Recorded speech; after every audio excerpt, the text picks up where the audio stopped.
Mentalki ez da erresa, Azkenean, lehenengo mailara salto egiteak ilusia handia eragiten dio bati, baina gero futbola ikustea nola den barrutik eta oso desberdina da, Azkenean da oihan bat balitz bezala,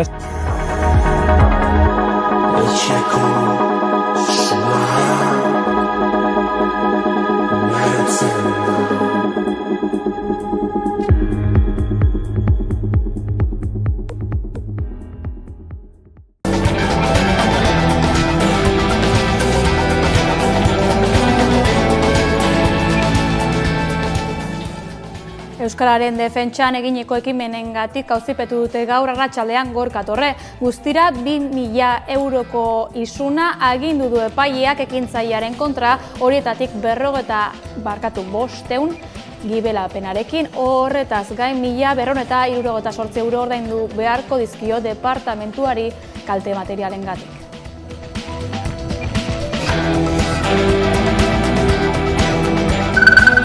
Gabon deizuela guztioi, Andoni Ortuzar, EAJ-ko kide eta Euskadi Buru Batzarreko presidenteak estatus politikoaren inguruko bilerei ekingo die datorren astean. Ortuzarrek bere babesa erakutsi dio Imanol Pradales Euskal Autonomia Erkidegoko lehendakariari Gernikako estatutuko transferentziak bateraztearen bidea.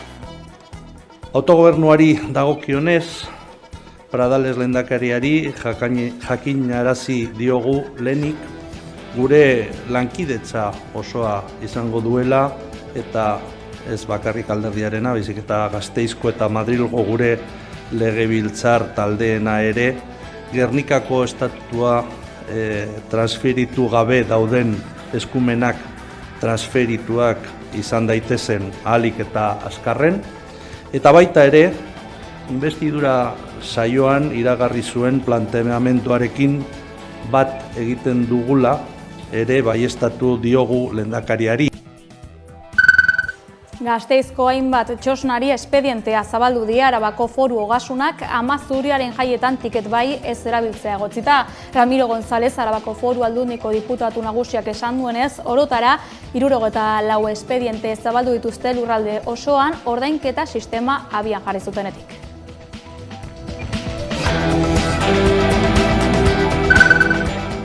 Suizidioa prebenitzeko nazioarteko eguna da gaurkoa. Hego Euskal Herrian 204 pertsonek egin zuten bere buruaz beste pasaden urtean.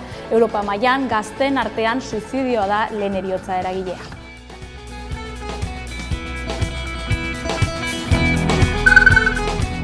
Gaza hegoaldeko Almawasi errefuxiatuentzako kanpalekuari eraso dio gaur goizaldean Israelgo armadak. Hamasen gertuko Sheia Berri agentzia jakinarazi duenez, gutxienez 40 lagun hil eta 60 baino gehiago zauritu dituzte. Gazako babes zibilerako agintaritzaren bozeramaile Mahmoud Basalek esan du gutxienez 4 misil jaurti dituztela Khan Yuniseko eremu humanitario horretara eta masakretzat jo du bonbardaketa.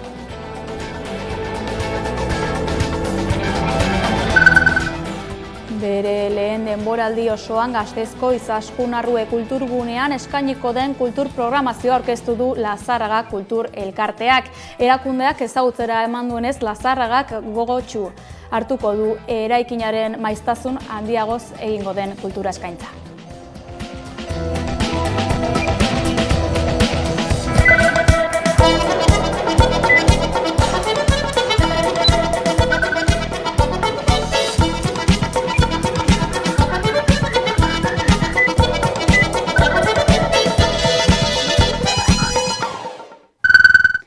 Ongi etorri Hamaika telebistako albistegira, intsumiziorako deia egin du Torrek Baionako auzitegian. 1.500 euroko isuna eman diote Euskararen zapalkuntza salatzeko ekintzak egitea leporatuta eta kalte ordainak ere ordaindu beharko ditu. Euskaraz deklaratzea ukatu diote Torreri eta auzigelatik atera da. Gorka Torreren aurkako bigarren epaiketa izan da astearte honetan Baionako auzitegian. Txuprefeturaren normetan geldi euskara zapaltzea zioen margoketa bat egiteagatik eta herribiltza kolektiboarekin errepidetan euskarak jasaten duen bazterketa salatzeko buruturiko ekintza batengatik epaitu dute. Zehazki, Nafarroa bereko hainbat herritan frantsesez idatziak zeuden bide seinaleak kendu eta Portugaleten Bizkaia zubian utzi zituen herribiltzak 2023ko otsailaren 24an euskara bigarren mailako hizkuntza bezala tratatu eta gure hizkuntza hiltzen duten seinaleak hain zuzen ere. Martxoan izan zuen epaiketan bezala, epaiak ez dio euskaraz hitz egiten utzi eta Torrek gelatik alde egin du auzia hasi eta 20 minutu ingurura. Bai, argi da eta gaur egun hemen euskaldunok pairatzen dugun legalitatea euskararen kontrakoa dela eta legalitate horretan euskal hiztunen kopurua beti txipiagoa izango dela eta beraz ez dugu onartu behar legalitate hori, intsumisio jarrera bat ukan behar dugu legalitate horren aintzinean eta euskaldunok Euskal Herrian euskaraz bizitzeko eskubide osoa dugula aldarrikatu behar dugu. Fiskalak 2.000 euroko isuna eskatu du Torrerentzat, zehazki 1.500 eurokoa eskatu du ondasun publikoetan kalteak eragiteagatik, diru kopuru horretatik 500 ordaintzeko beharrik gabe eta beste 500 euro atzmarkak emateari uko egiteagatik. Azkenean, epaileak 2.000 euroko isuna ezartzeko agindu du horietatik 500 gibelapenarekin, gainera beste 1.268 euro ordaindu beharko dizkio Pirineo Atlantikoen Departamentuko Kontseiluari eragindako kalte materialengatik. Andoni Ortuzar estatus politikoari buruzko hizketaldieta murgilduko da datorren astetik aurrera. Euskadi Buru Batzarreko presidenteak Pradales lehendakariak hasitako bidea jarraitzea aurre ikusten du. EH Bilduk lehen pauso positibotzat jo du erabaki hau. PS eta PPko buruen artean ordea eszeptismoa da nagusi. Andoni Ortuzar Eusko Alderdi Jeltzalearen Euskadi Buru Batzarreko presidenteak iragarri du estatus politiko berriari buruzko hartu emanak iraila amaieran edo urri hasieran abiatuko dituela gainerako alderdiekin. Hay prevista una comisión bilateral, ¿no? Hay prevista también una reunión del Lehendakari con el presidente Sánchez y cuando tengamos claro más o menos cómo va a ser ese final del actual estatuto, creo que es el momento de empezar a hablar de cómo debiera de ser el nuevo estatus, el nuevo recorrido del autogobierno futuro, ¿no? Ortuzarrek gaineratu du etorkizuneko autogobernuaz hitz egiteko baldintzak betetzen direla eta Espainiako Kongresuan Sánchez presidentea babestu duten alderdien arteko aliantzak Euskal Autonomia Erkidegoan errepikatzeko aukerak egon daitezkela iradoki du. Bien bitartean Arnaldo Otegik baieztatu du koalizio abertzaleak parte hartuko duela bilera errondan. Beraiek esan dute beraiek jarriko dutela martxa eta gu ongo gera. Eta uste dut esan duela ez dakila ura dagoen ero ez, era termometro jarri behar duela. Gu jakin nahi duguna da beraien termometroa nola dagoen. Porque gurea oso garbi dago nun dagoen.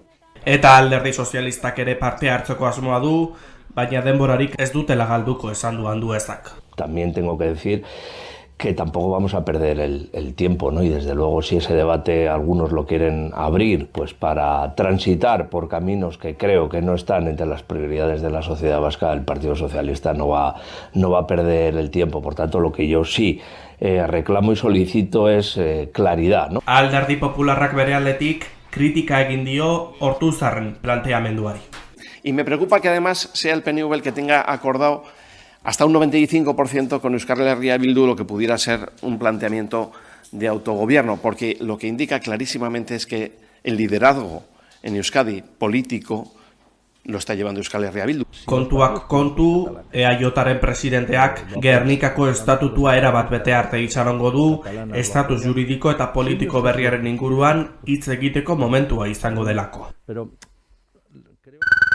EH Bildu konferentzia politikoa gauzatuko du datorren irailaren 21ean. Halaxe jakinarazi zuen atzo koalizio sobiranistako koordinatzaile orokorra den Arnaldo Otegik. Bertan, hurrengo urteetarako ildoa ezarriko du EH Bilduk.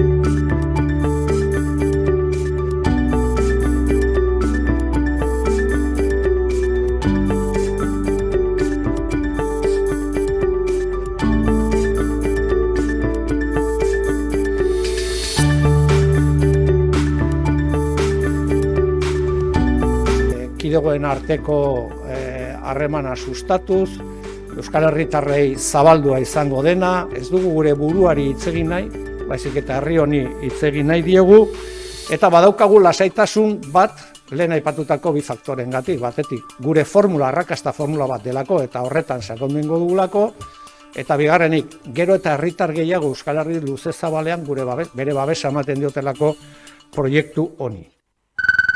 Eta Otegirekin jarraiki badirudi UPNek atzera pausua eman duela pasaden astean argitaratutako Twitteren harira. Bertan, Nafarroako alderdi erregionalistak Otegiren muntaia bat argitaratu zuen eskuan pistola bat zuela.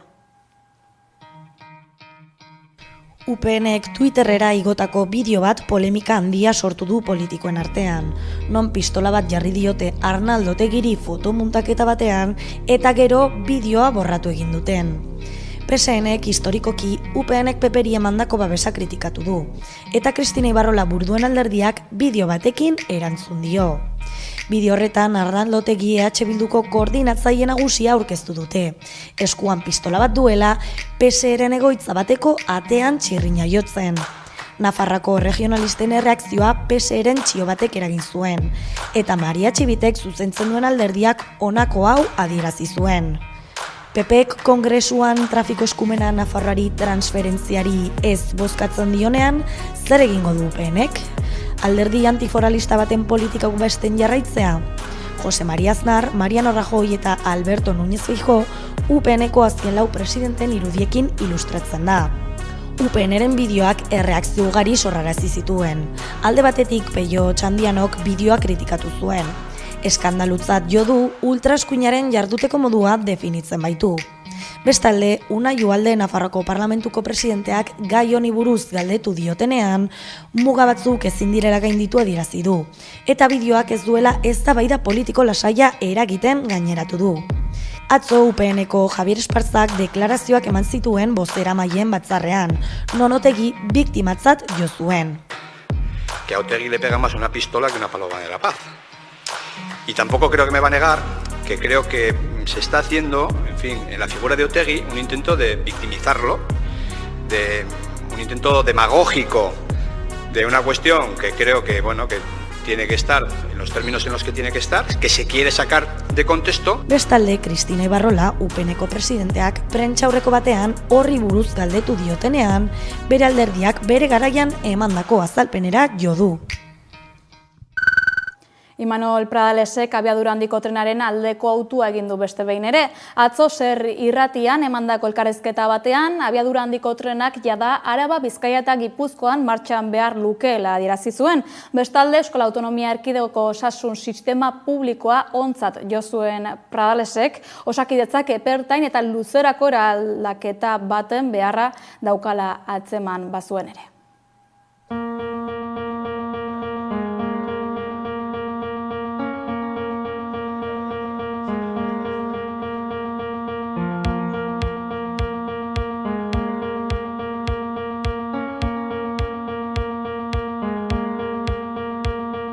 Lo vivo con respeto. A mí me parece que si Cataluña y el Estado pactan un modelo singular de financiación y es refrendado por ambas instituciones, bienvenido sea. Lo que a mí me preocupa es que ese debate pueda utilizarse para atacar.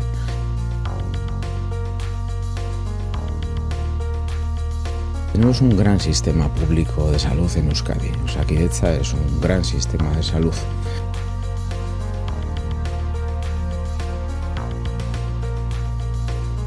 Yo creo que el foco hay que ponerlo donde corresponde y es en que necesitamos con urgencia los informes técnicos que nos permitan tomar la decisión más adecuada para no errar el tiro.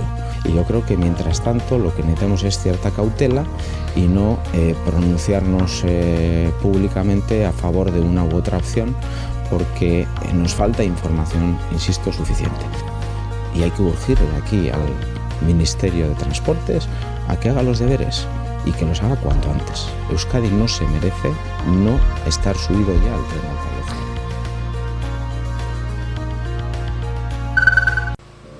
Bilbo, Donostia eta Gasteizko alkatekin elkartu da gaur goizean Imanol Pradales. Ajuria enean gauzatu da Euskal Autonomia Erkidegoko lehendakariaren eta Juan Maria Burto, Eneko Goia eta Maider Etxebarriaren arteko bilera.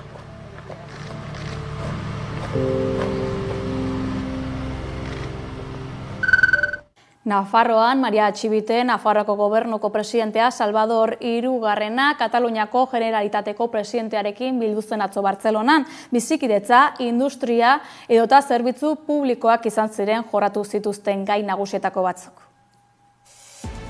Salvador Illa Generalitateko presidentea Maria Txibite Nafarroako presidentearekin bildu da astelehen honetan Generalitateko jauregian. Abuztuaren 8an Generalitateko presidente izendatu zutenetik, Illak Autonomia Erkidegoko presidente batekin egin duen lehen bilera izan da. Hain zuzen ere, Txibite eta Adrian Barbon, Asturiasko presidente sozialista, izan ziren Illaren kargu hartzera joan ziren bi presidente autonomiko bakarrak. Bileran, bi presidenteek zerbitzu publikoen, industriaren eta bizikidetzaren garrantzia bezalako gaiak jorratu dituzte. Bueno, sobre todo hemos tratado temas de automoción, el proceso de electrificación que tenemos en común las dos comunidades y la necesidad de asegurar esas inversiones, que hoy a la mañana sí que nos han asegurado que siguen en orden. Bi erkidegoek industriaren ezarpen garrantzitsua dute beren produkzio egituran, eta beraz gai horri buruzko hausnarketa egin da. Bereziki automobilgintzari eta mugikortasun eredu berriari dagokienez. Txibitek Illari azaldu dionez, Nafarroak dagoeneko badu industriari buruzko foru lege berri baten zirriborroa. Lege horren ildo estrategikoak azaldu ditu eta Generalitateko gobernu taldearen esku utzi ditu, eskualdeko lankidetzan aurrera egin ahal izateko. Ildo horretan presidenteak Kataluniako trafikoa eta bide segurtasuna kudeatzeko ereduari buruzko interesa agertu du. Izan ere, Nafarroak eskumen hori izanen du Lorafnaren erreformak gortetan modu positiboan izapidetzen bada. Bi presidenteek elkarrizketa arin eta etengabean lan egiteko bideari ekitea adostu dute. Txibitek Nafarroa bisitatzera gonbidatu du Illa presidentea, gai horietan eta beste batzuetan lan egiten jarraitzeko. Sortuk ekitaldia egingo du irailaren 29an Nazio Bulkada ospotzen jarraitzeko. Angel Otagiren herrian egingo dute Txiki eta Otagi tirokatu zituzteneko 59. urteurrenean preseski.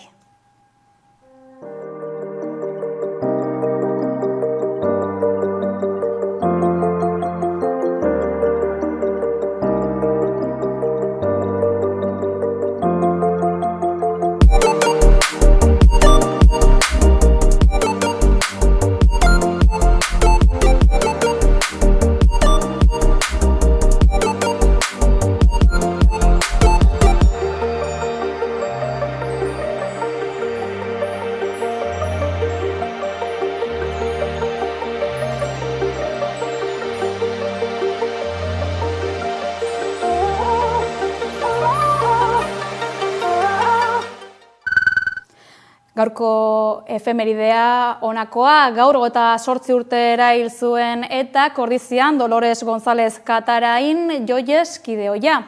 1970ko hamarkadan etako zuzendaritzan izan ostean, bertatik irten eta erbestean izan zen 1980ko hamarkadan zehar.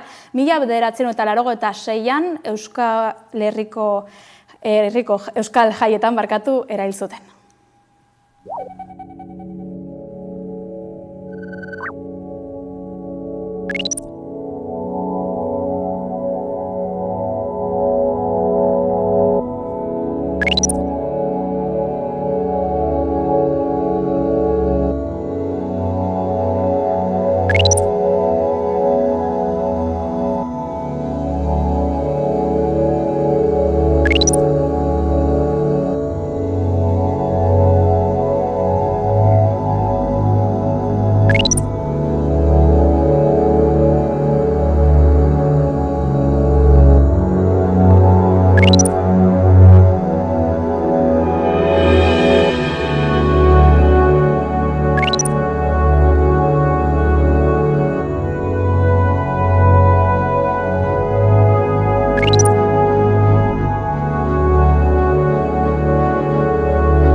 Eldiario.es argitaratu duenez, Zaldibarko hondamendiaren gaineko 3. ikerketa bat abian da Durangoko auzitegian. Estatuko fiskaltzak kaleratu berri duen urteko txostenean agertu da datua, orain arte ezagutzen ez zena, arrazoi orokorra baino ez da jakitera eman, ordea ez du ezer argitzen. Lurraldearen antolaketaren aurkako ustezko delitua da ikertzen ari dena.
Emakumeen aurkako indarkeriaren epaitegiak epaituko du abuztuaren 17an emazteari eraso egin zion ertzaina. Hala erabaki du Donostiako 4. instrukzio epaitegiak. Ari zegokion gizon hori epaitzea, baina Gipuzkoako fiskaltzaren eskaria ontzat emanda, emakumeen aurkako indarkeriaren epaitegiari eman dio auzia epaitzeko ardura.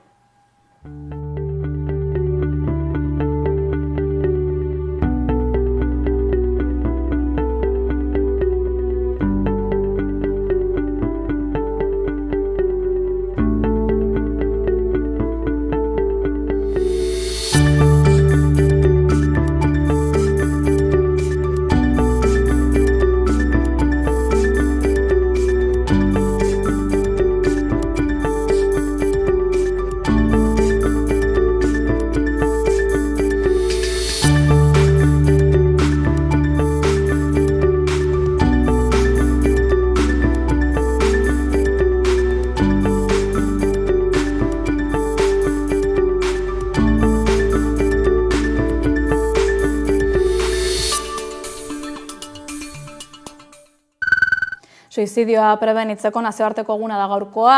2023an Hego Euskal Herrian 204 pertsonek egin zuten bere buruaz beste. 174 gizonezkoak ziren, Eustatek argitaratutako datuen arabera. Taldei erreparatuz gero, aldiz LGTBIQ+ kolektiboko kideak dira pertsona zaurgarrienak.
Zubietako eraustegiaren aurkako gizakatea gauzatu zuten pasaden asteburuan Donostian, estropadetako 2. eta azken jardunaldian zehazki. Donostia bizirik mugimenduak eta Bergarako Larramendiko Arnasako plataformak luzatu zuten deialdia.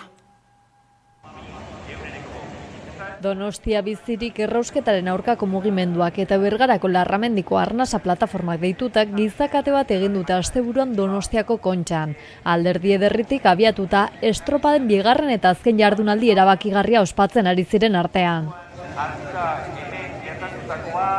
Erraustegia gelditu gure lurra ura airea kutsatzen ditu aldarripean osatu dute katea. Zubietako erraustegiaren kontra egin dute, eta hondakinen kudeaketan bereziki Donostiako udala egiten ari den kudeaketa salatu. Gainera gaitzetsi dute Zubietan eraikitako erraustegiak hasieratik eduki dituela 11 matxura, oker, istripu, isurketa eta kutsatze. Ildo horretan 4 haizetara salatu nahi izan dute Zubietako arkaitzerreka errezutela, geroztikan ez dela ez arrain eta ez beste bizidunik. Duela gutxi Nafarrako gobernuak Artasako hondakin planta bat itxi behar izan zuen, eta gaineratu dute orduan jakin zutela Gipuzkoako agintariek modu ilegalean 5.500 tona hondakin kutsatu bidali zutelara. Erraustegiak 100 tona hondakin erreta 3 tona errautz oso toxiko sortzen dituela ere esan dute, eta milaka tona horiek zabor turismo egiten dutela Gaztelako Santo Benia de Pisuergaraino. Hori ez gain erraustegia sortutako zepa edo eskoriak eta zeobia kutsadura larritza jo dituzte, eta erraustegia ixteko eskatu dute eta hondakinen kudeaketa eraginkor bat exigitu. Ekimen honekin beste hainbat eragilek eta alderdiek ere bat egin dute. Eguzkieta ekologistak martxan mugimenduek, Komisiones Obreras eta ELA sindikatuek, edota Ezker Anitza eta EH Bildu alderdiek. Zubietako erraustegia ari garela, Zubietako erraustegiaren funtzionamendua barnetik ezagutzeko aukera izan du Hamaika Telebistak. Ezagutu dezagon. Zubietako erraustegi honetara egunero Gipuzkoako 300 tona hondakin heltzen dira 80 kamioietan, zenbait prozesuren ostean hainbat erabilera ematen dizkiote hondakin horiei eta Oian Sagastu ingeniariak azaldu digu nola tratatzen dituzten. Hemen gaude, kasu honetan CMG batean, Gipuzkoako ingurumen gunean, lehenengo fasean, hemen jasotzen dugu bakarrik errefusia, Gipuzko osoko errefus guztia. Hona etortzen da gauero, 70 bat kamioi iristen dira, hori inguruko mankomunietako bilketakoak, hiri hondakin edo etxetako errefusiak esango dugu. Gainera, egunean zehar ere bai, gure transferentzi estazioetatik, gure kamioi propioak etortzen dira, urrunen dauden mankomunietatik ekartzen dugun errefusia. Eta, baita ere, garbigunetako erretxazoak, edo voluminozoen erretxazoak, edo bidegarbiketakoak ere bai, egunez etortzen dira. Gehiena, 80% hiri hondakina da, etxetakoa, eta hori pretratamendu batera pasatzen da. Retratamendu horretan zenbait etxetan ondo sailkatu ez dena eta oraindik birziklagarria dena berreskuratzen saiatzen dira, eta birziklatzera bidaltzen dute ostean. Plantara iristen den hondakinetik 95 errefusia da, eta gainontzeko 5 edo 6 bereiztea lortzen dute. Material horiek paketatu eta tratamendu instalazio egokietara bidaltzen dituzte. Plastikoak adibidez, ontziak bereizteko legazpiko plantara. Honela birziklapen tasa hobetza lortzen dute, Gipuzkoako tasa 60 izateraino. Oraindik ere saiatzen gea 5-6 hori reskatatzen eta birziklatzera bidaltzen.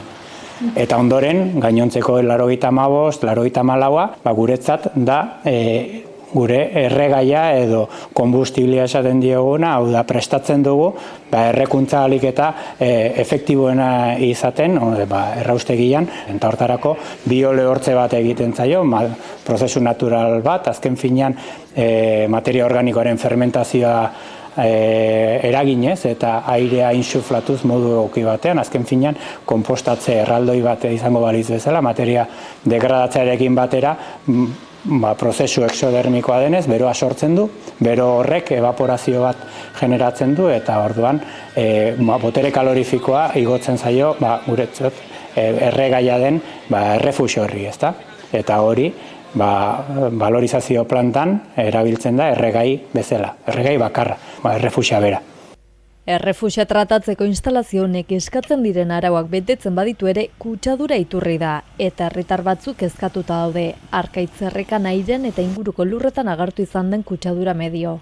Nik hori ez dut ikusten, ez dakit zer erantzun herritarren kezka, azkenean norbera errespetagarria ze kezkak dituen eta jendeak zer pentsatu dezaken dena errespetagarria da, baina ez dakit, hemen behintzat ez dugu ikusten inolako kutsadurari sortzen denik, eta gero emisioen kontuetan ere ikusi da ez da zer parametro ditugun, ze teknologia jarrita dagoen, ze garantiak esango dugu ditugun emisioien azpitik, oso azpitik emititzeko.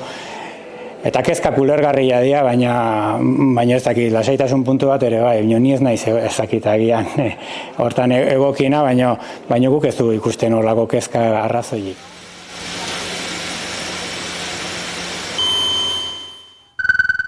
Gaiz aldatuz, Ticket Buy iruzur fiskalari aurre egiteko fakturazio sistema telematikoa ez erabiltzeagatik 64 zigor espediente zabaldu ditu aurten momentuz Arabako Ogasunak. Horien artean daude Gasteizko Andre Maria Zuriaren jaietan jarritako txosna batzuk ere, Ramiro Gonzálezek berretsi duenez. Arabako Foru Aldundiak 64 espediente ireki ditu Ticket Buy kobratze sistema ez erabiltzeagatik. Hauen artean, Gasteizko Andre Maria Zuriaren jaietan jarritako hainbat txosna daudela adierazi du Ramiro González aldun nagusiak. Gonzálezek asteroko gobernu kontseilu aurreko prentsaurrekoan adierazi duenez, egoera hau izapidetzen eta konpontzeko gai dago. Eta aldundiak tresnak dituela Ticket Buy nork erabiltzen duen edo ez jakiteko azpimarratu du. Aldun nagusiak zerga betebeharrak betetzeko obligazioa babestu du. Gardentasunaren eta elkartasunaren oinarrizko printzipioak bete behar direla adieraziz.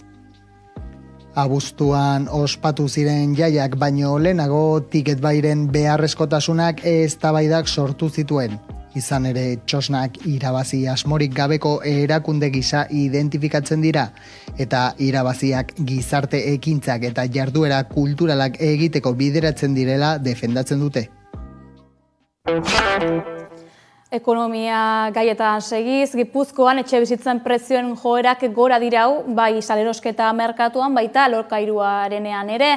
Donostian egoera bereziki aipagarria da. Izan ere, metro kuadroak bataz beste 5.554 euroko kostua dauka. Alokairua berriz 1.000 eta 92 eurora arte igo da maksimo historiko berria ezarri delarik. Etxebizitza bat erostea arazo bihurtu da askorentzat Gipuzkoan. 9 urtez jarraian prezioa etengabe hazi da, eta horrek ondorio nabarmenak izan ditu. Etxeko ekonomiak ahuldu egin dira eta hori urteko bigarren hiruhilekoan erregistratutako salerosketa kopuruan ikus daiteke. 1.498 izan baitira guztira. Hau da 2024 hasieratik 17,5ko jaitsiera izan da eta 11,7ko aiazkoaren aldean. Ildo horretan egiezin hilabetzako agenteak esan du etxebizitza eskuratzeko zailtasuna dauden une honetan merkatua oso tentsionatua dagoela. Azken hiruhilekoan ere igo eginda etxebizitzaren batez besteko prezioa Gipuzkoa osoan, 3.478 euro metro kuadroko. Hazkundea geldiezina izan da azken hamarkadan, zehazki 900 euroko garestitza erregistratua 2015-tik eta horren ondorioz lurralde maksimo historikoetatik oso gertu dago. 2008an lortutako erregistrotik 100 euro baino gutxiagora. Kasurako Donostian neurriz kanpoko prezioak dituzte. Metro kuadroko kostuek marka berrea jarri dute, 5.554 eurokoa. Baina zailtasunak ez daude soilik etxebizitza bat erosterakoan. Alokairuko merkatu ere egoera konplexuan dago. Kontratuen hileko batez besteko errenta gora egiten jarraitzen du eta urtengo azken hiruhilekoan 826 eurokoa izan da Gipuzkoan. Donostian berriz 1.092 eurora igo da eta erregistro historiko berria ezarri du, 8,5ko hazkundearekin. Testu inguru honetan Donostia gune tentsionatu izendatzeko izapideak azkartzeko eskatu dio udalari kaleratzeak stop elkarteak, alokairuen prezioi muga jartzeko eta beste neurri batzuk hartzeko. Donostia tentsio eremu izendatzearen aurrean ordea egiezin hilabetzako agenteak zalantza agertu du. Bere ustez prezio mugatzeak jabei pizgarriak kentzea ekar lezakeelako. Gaineratu du prezio mugatzeak errentagarritasun muga bat ekarriko duela eta horrek etxebizitza inbertitzaien eta edukitzaien iesa eragin dezakeela. Araba, Bizkaian eta Gipuzkoan logela bat alokatzea batez beste 5.553 euroan dagoieko, hau da duela 5 urte baino ehuneko 57,5 gehiago eta duela 9 urte baino ehuneko 73 gehiago etxebizitza partekatuak Espainian 2024an azterlanaren arabera. Gainera azterlanaren arabera Euskal Autonomia Erkidegoan logelen batez besteko prezioak ehuneko 16,9 igo dira urte bete eskasean eta 2023ko abuztuaren hilean 464 euro izatetik 2024ko abuztuan 553 euro izatere igaro dira. 2023ko abuztuarekin alderatuta logelen alokairuaren prezioa gehien igo den bigarren autonomia erkidegoa da Euskal Autonomia Erkidegoa Balear uharteen atzetik. Hau da, hirietan logela bat alokatzeak duen prezioa. 621 euro hilean Bilbon, 496 euro Donostian eta 369 euro Gasteizen.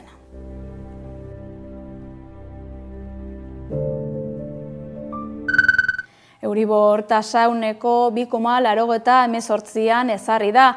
Lehenengo aldia da 2022ko abenduaz geroztik ehuneko 3tik jaisten dela. Euriborra da zehazki Hego Euskal Herrian hipoteka aldakorren balioa erabakitzeko gehien erabiltzen den indizea.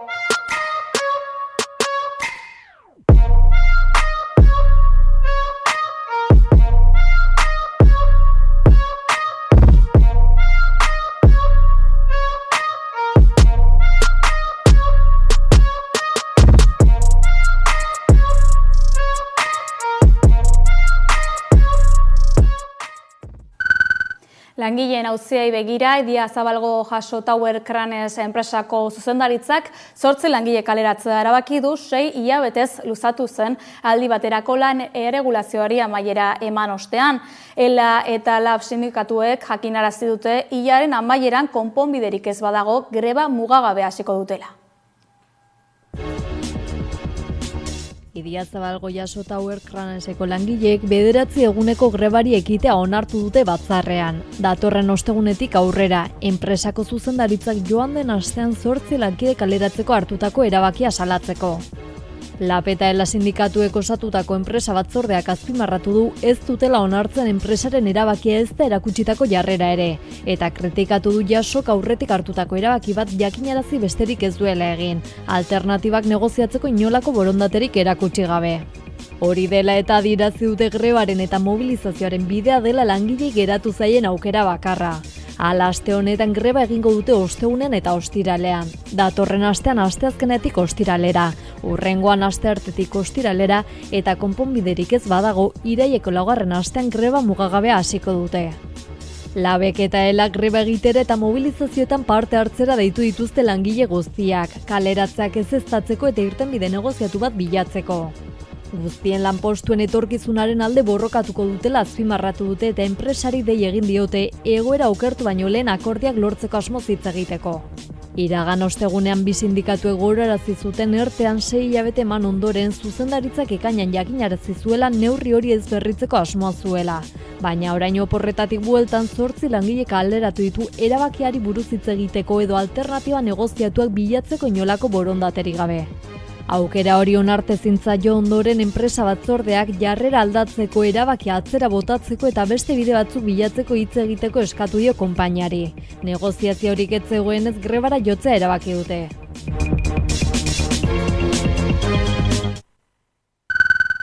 Aldaketarik ez oraingoz Tubos Reunidos Premium enpresako lan gatazkan. Enpresa komiteak konbeniorako proposamen berria luzatu zion zuzendaritzari asteburuan, baina oraindik ez dute erantzunik jaso. Pasaden abuztuaren 26tik dihardute greba orokorrean. Tubos Reunidos Premiumeko langile batzordeko bozeramaile batek Hamaika telebistari adierazi dion arabera, batzordeak hitzarmen berriaren proposamena aurkeztu du zuzendaritzarekin izan dituen azken bileretan.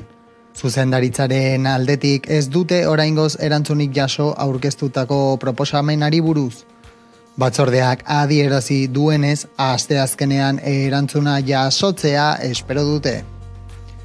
Enpresak bere aldetik aldi baterako enplegu erregulazioko espedientearen ezarketaren aurreabisua eman dio langile batzordeari. Izan ere, abuztuan jakinarazi zuen enpresak aldi baterako enplegu erregulazioko espedientea urriaren 7 ezartzeko asmoa. Tubos Reunidos Premium enpresako langileak greba mugagabea hasi zuten abuztuaren 26an. Lanaldia murriztea eta erosalmena bermatuko zuen hitzarmen propio bat aldarrikatzeko asmoarekin. Geroztik aurrera pausoak eman dira langile eta zuzendaritzaren artean. Langileek enpresa itun bat garatzea onartuz. Egun batzuk itxaron beharko dira Siemens Gamesak Euskal Herrian zenbat langile kaleratuko dituen jakiteko. Gaia jorratzeko ELA Comisiones Obreras eta UGT sindikatuekin Madrilen eginiko lehen bileran xehetasun gutxi eman ditu egin asmo duen enplegu erregulazioaren inguruan. Lehen hartu emana formalismo hutsa izan da, enplegu maila delakoa osatu eta bilera egutegia zehaztekoa. Hurrengo bilera hilaren 24an izango da ziur asko Zamudioko egoitza nagusian. Protestak dira nagusi Frantzian. Emmanuel Macron presidenteak Michel Barnier kontserbadorea lehen ministro hautatu izan ostean. Macronek bere erabakia jakinarazi zuenetik 150 mobilizazio gauzatu dira estatu frantsesean.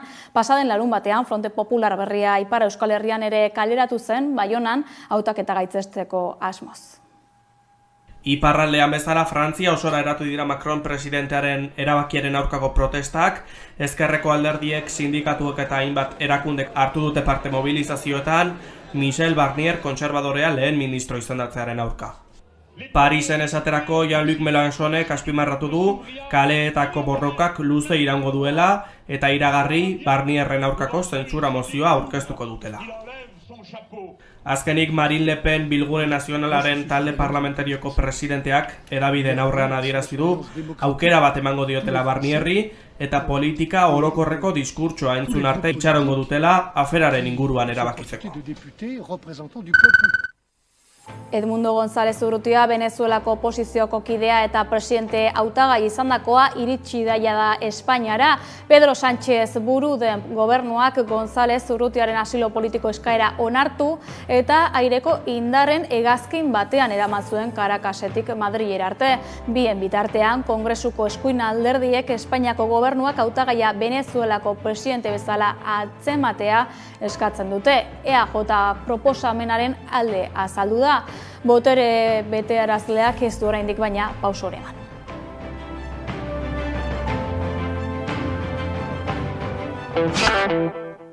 Kulturarloan Gasteizko Izaskun Arrue kulturgunearen programazioa hemen daia da.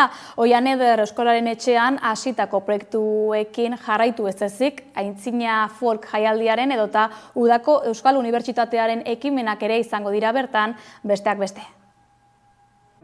Uztailean egindako inaugurazioaren ondoren Lazarraga elkarteak Izaskun Arrue kulturgunearen programazioa aurkeztu du ikasturte berriarekin batera. Elkarteak adierazi duenez, Oian Eder Euskararen etxean abiatutako proiektuek eta kolaborazioek jarraikortasuna izango dute Izaskun Arrue kulturgunean. Hala nola, Aintzina Folk jaialdiaren hainbat ekitaldi edo Udako Euskal Unibertsitatearekin batera antolatutako Euskaldunentzako jabetze eskola ekimena. Aldi berean askotarikoak izango dira kulturguneak izango dituen proposamen eta ekimen berriak. Programazioa irailaren 11an hasiko da. Espazioa bidaia bat gure baitan Eneko Etxebarrieta eta Miluki Okaberen antzerki lanarekin. Urrengo asteetan Peti Bakarlariaren kontzertua, literatura idazketen astapena ikastaroa eta magialdiaren magia jaialdiaren hainbat ekintza burutuko dira Izaskun Arrue kulturgunean.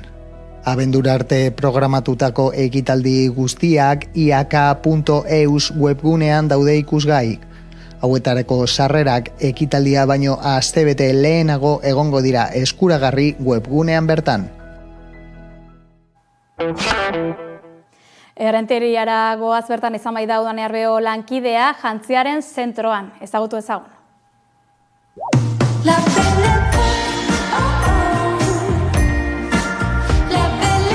Duela 150 urteko emakumeak nola jantzen ziren jakin nahi duzu? Etorri Errenteriako jantziaren zentrora eta garai hartako arropa probatu. Belle Époque garaira salto egiten dugu, eta Belle Époque garaia zen, 19. mendearen amaieratik, lehenengo gerra mundiala bitarteko epe hori.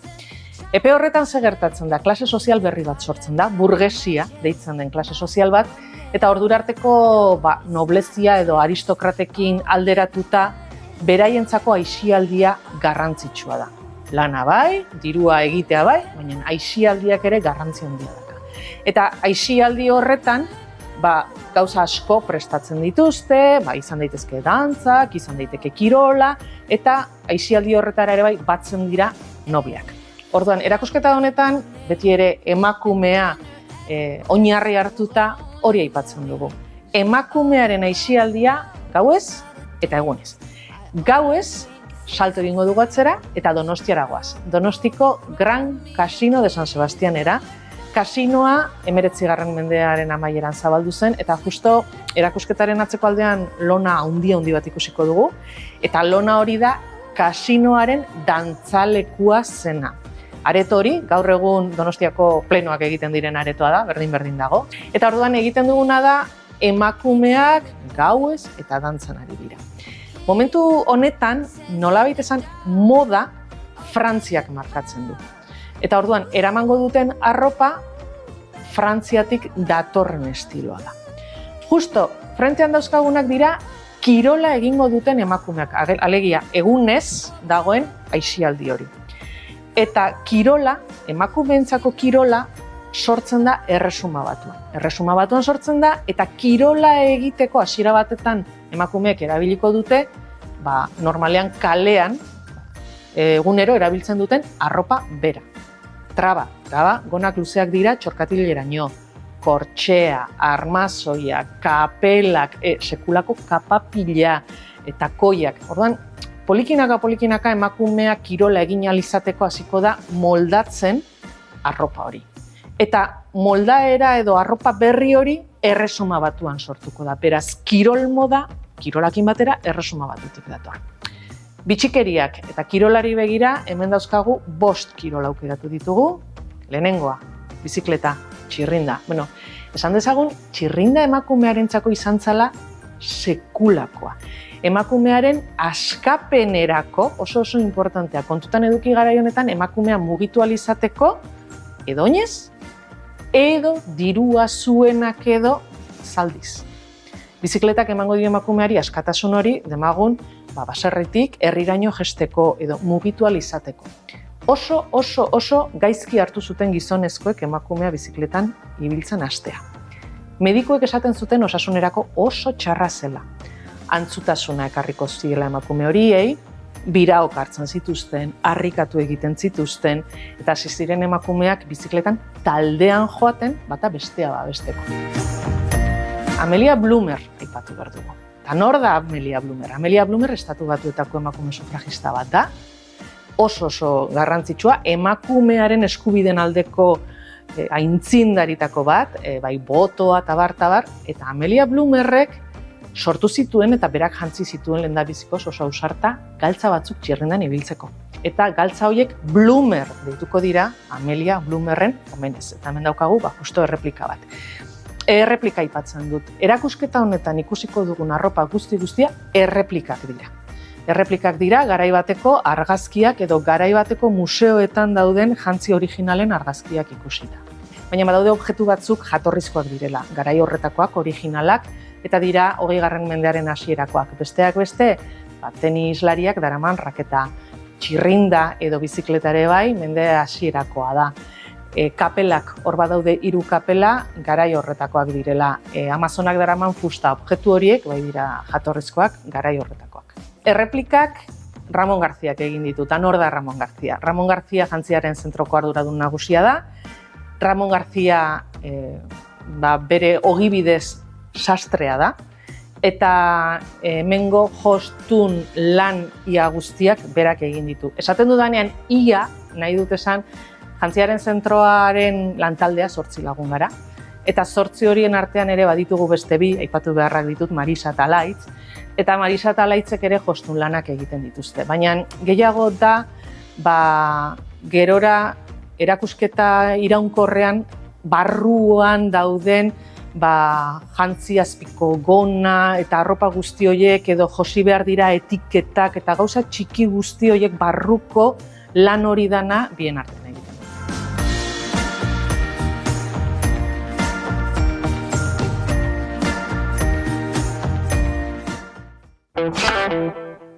Kirolean, Jon Hernandez berri dugu. Kaixo, zer moduz, kirolari dagokionez arraunarekin hasi behar dugu. Arraun lagunakek eta Urdaibaik duela urtebete lortutako garaipena errepikatu dute 2024ko Kontxako banderan. Donostiako klubak bere historian 3. irabazi du denboraldiko banderarik garrantzitsuena eta Bermeokoak 8. Biek ala biek irabazi egin zuten 2023an eta aurten errepikatu egin dute. Lehenengo jardunaldia jokatu horretik hainbatek uste zuten Lugainene eta Bou Bizkaia favorito nagusiak zirela garaipena lortzeko.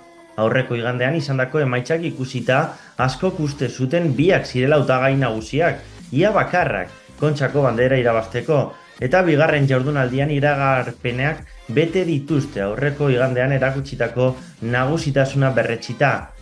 Horren bestez, arraun lagunakek 3 Kontxako bandera ditu jada, 2022, 2023 eta 2024. Eta Urdaibaik berriz 8, 2010, 2011, 2014, 2015, 2016, 2022, 2023 eta aurten 2024. Aurtengo edizioan, bi ontziek errepikatu egin dute 2023an erdietsitako garaipena.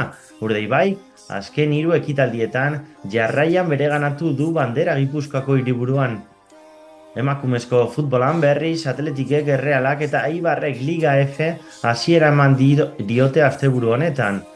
Atletikek 3 puntu lortu zituzten Levanteren zelaian, huts eta bat irabazi eta gero, lehen minutuetan Irene Ogizak sartutako golari esker.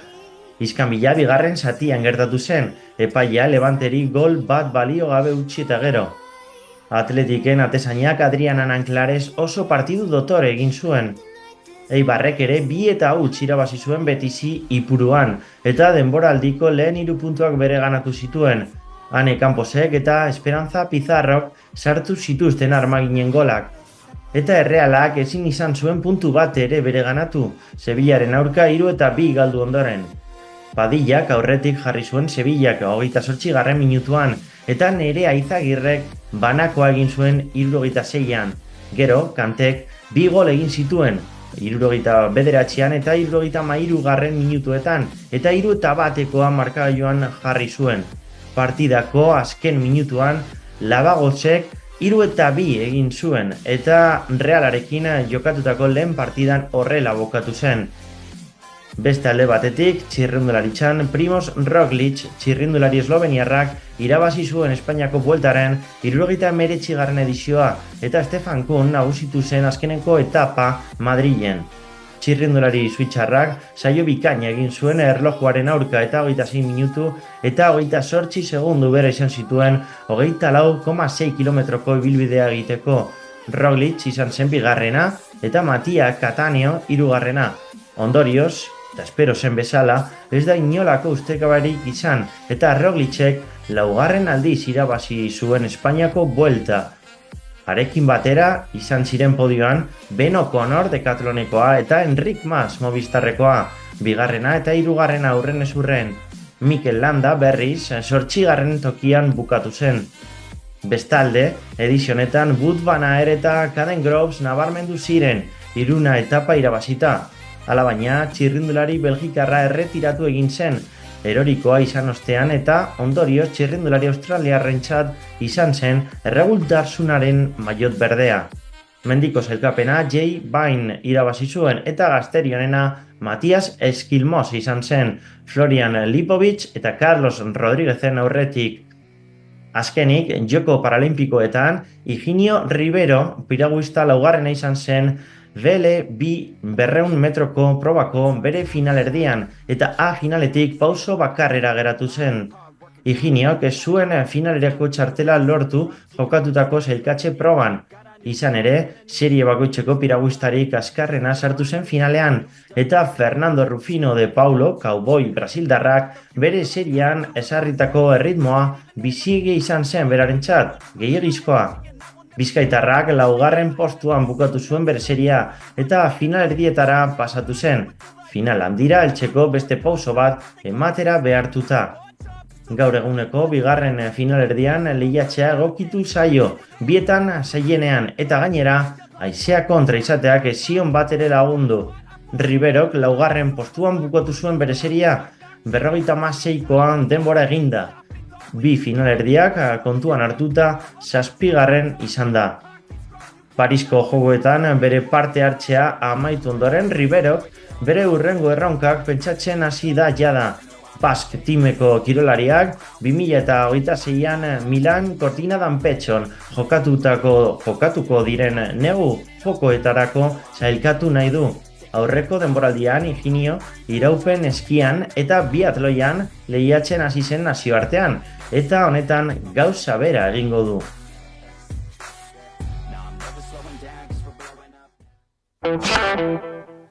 Besterik ez gure aldetik informazio gehiagorako sartu 11.eusatarian edo gure sare sozialetan. Samikoiako jai batzordearen gu gara gu abestia dator orain. Ongi izan eta bihar arte.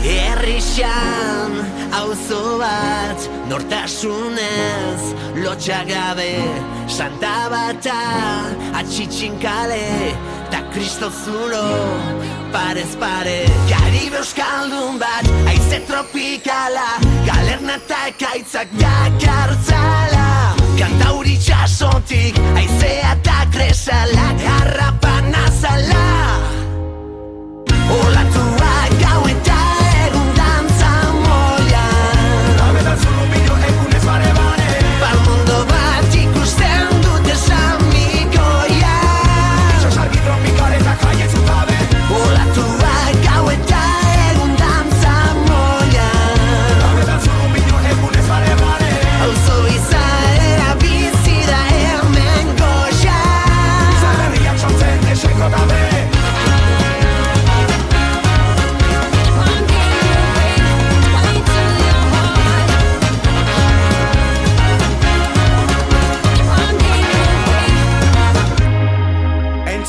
Alda baten dagon auzo bat, presalak astindua erabat Haize bolada bortitzen hitzak, igatu ditu gure bizitzak Zaintasun guztietatik at, barandakeraren aldaparentzat Palmera bat hartu degulaintzat, tropikaltasuna mudrikurentzat Samiko janda, iradoretik gora begira etzanda Urgardenik ez da hemen baina bai, kantaurik itxasoaren estanda Etorriko diren ta joan direnengatik